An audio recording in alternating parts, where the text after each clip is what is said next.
Good evening, welcome to Compline at Clarence. Thanks for joining me again this evening as we're reaching the end of our week together.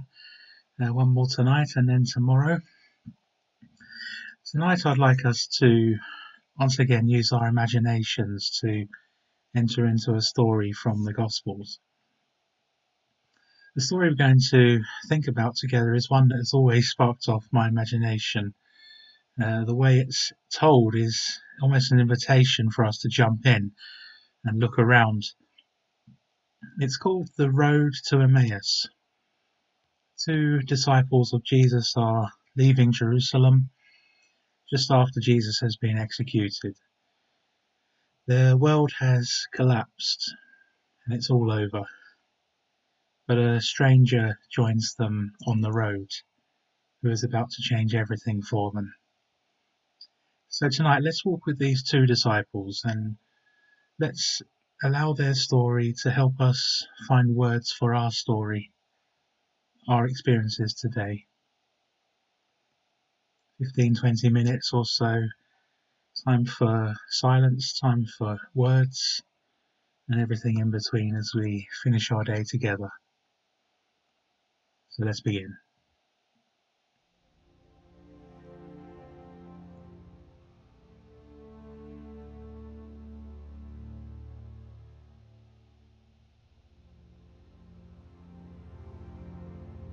We're going to begin by centering ourselves in this moment. One of the best ways of moving from the busyness of a day into a time of quiet is to notice what's going on with our breathing.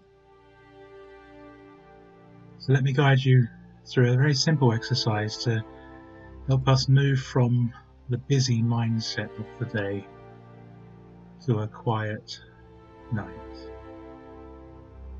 So when you're ready, close your eyes.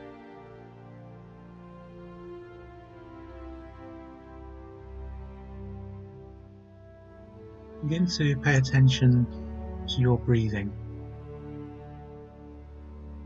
Notice what happens to your body as you breathe in and out. What does it feel like?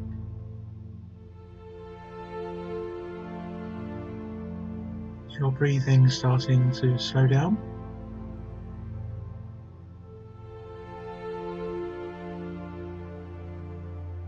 As you do this, you might start to experience stray thoughts popping into your mind. Notice them and then let them pass by.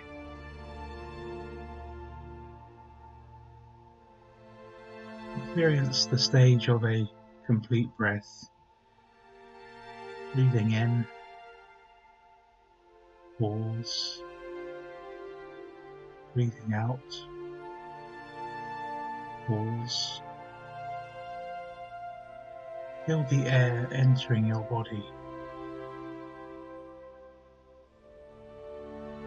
Allow yourself to enjoy, for this time, the experience of not having tasks to do or responsibilities, simply being here now in the presence of God.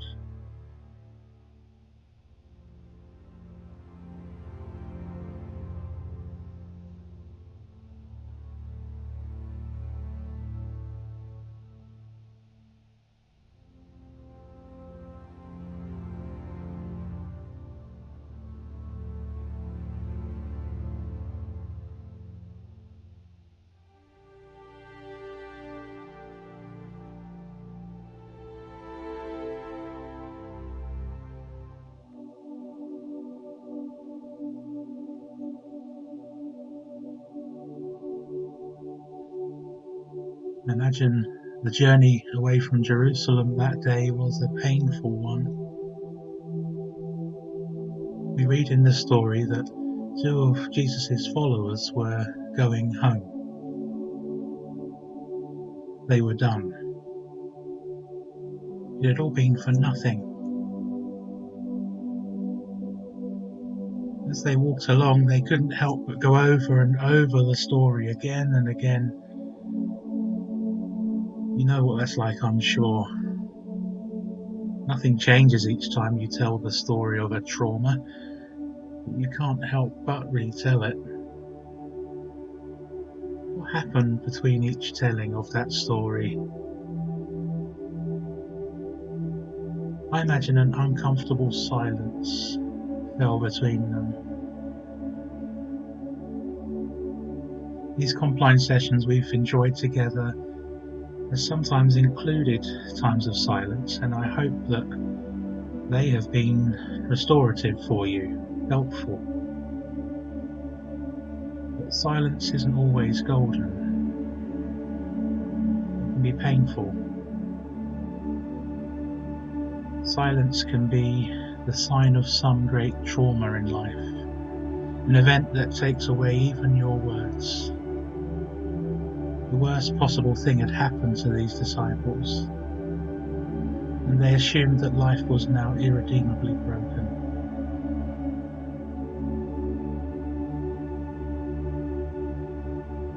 I'd like us to recognize the many silences of our world today.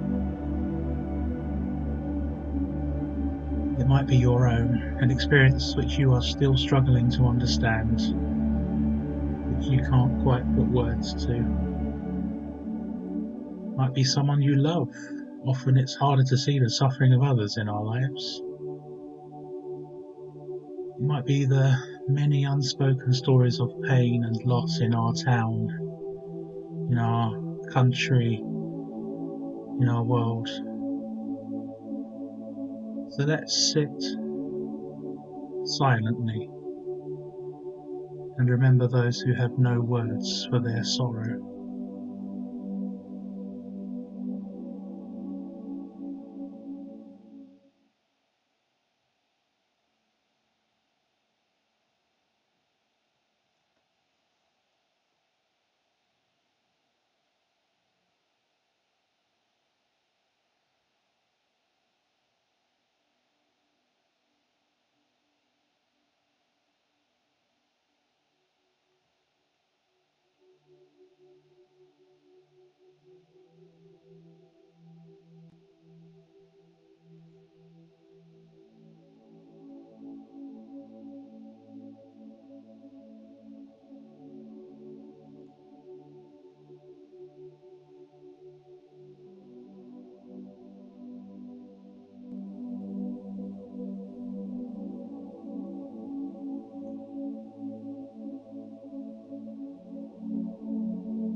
Jesus shows up on the road alongside these disciples.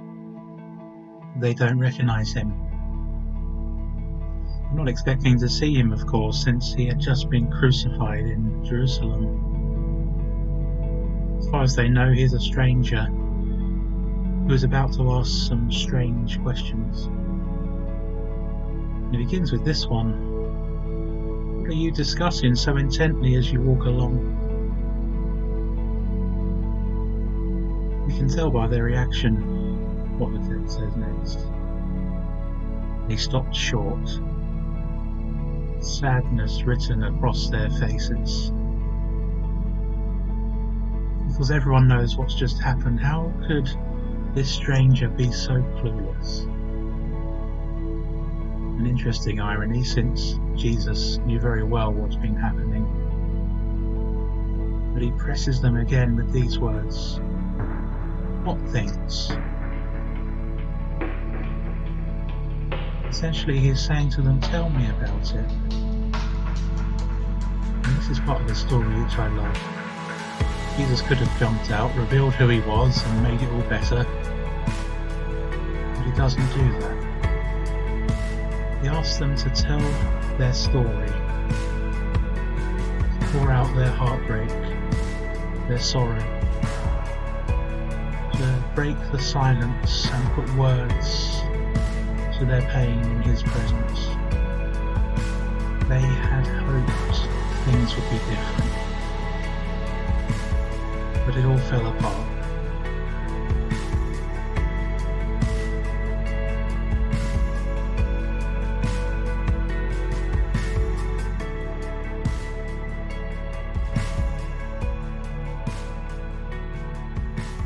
Imagine that we're on that same road tonight, and Jesus shows up next to you. He walks over to you and asks, "What's been going on today in your life? What is it that has you worried? What sorrow are you carrying around with you today?" You might have a laugh with him. You might have a cry. Take some time tonight telling him the things in your life. Break your silence with Jesus.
There are two sudden moments of awakening in this story.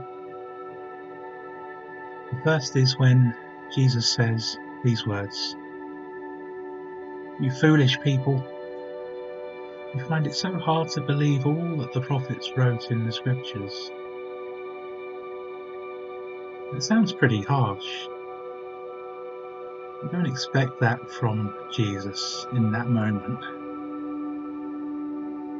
What if that's what they needed? They'd been telling their story on a loop, arguing with each other, making no progress, getting no closer to a resolution, no sense of closure. They needed someone to break up the cycle, and that's what he does. Jesus goes on to retell the story for them from his perspective. The things that happened in Jerusalem weren't a sad end to a joyful story, but the start of a whole new story that's just beginning to be told. We're told that when Jesus was speaking to them, their hearts burned within them.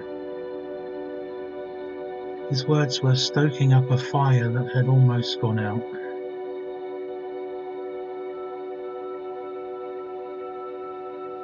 The second sudden moment happens when they reach their home and they invite Jesus to have dinner with them.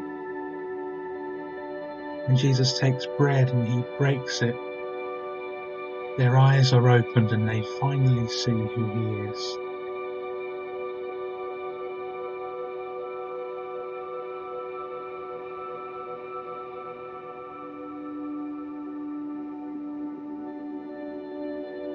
In our journey through life, we should pray for encounters like this. I don't know your stories, I don't know what things you've carried with you, but I do know that when stories of pain and sorrow come into contact with Jesus, he has a way of starting a new story, of interrupting the old cycles that we all fall into, and leading you onto a new path. So tonight, let me invite you to ask Jesus to do that for you, to interrupt the cycles that have been running for a long time, to stop you telling the same old story and help you to start a new one. What things do you need to lay to rest tonight? Once and for all,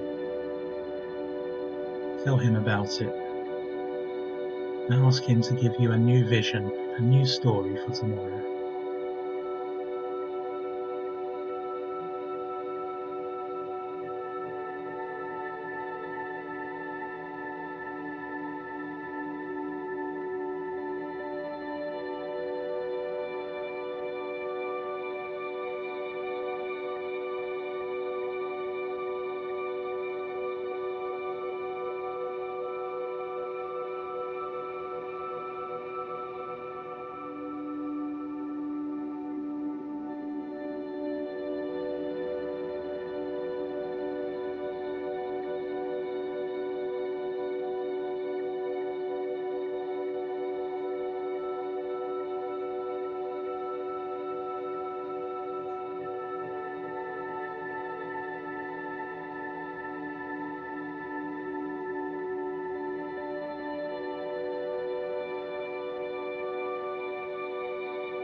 Once again, it's been really great to have you with me tonight to share this time at the end of the day.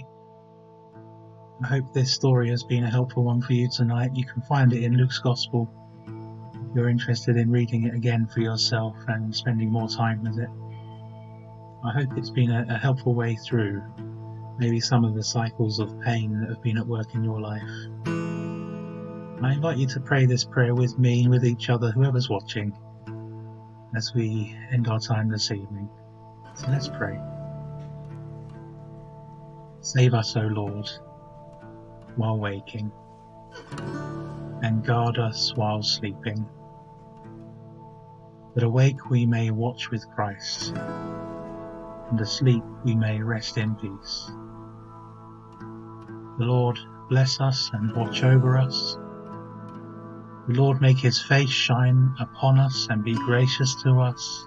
The Lord look kindly on us and give us peace.